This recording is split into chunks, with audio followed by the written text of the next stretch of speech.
We're going to see if we can touch these antlers up, see where they're white, it's kind of lost the color, using old coffee grounds.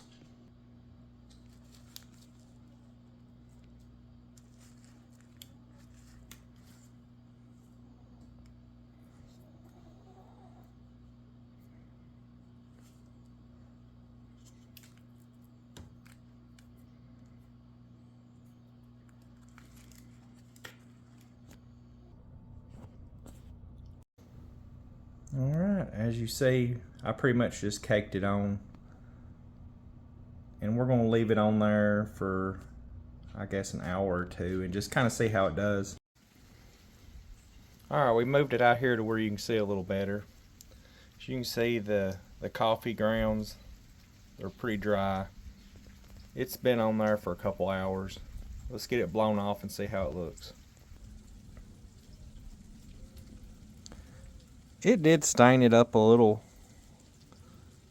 I mean, it's better than it was, but definitely could use another coat or two.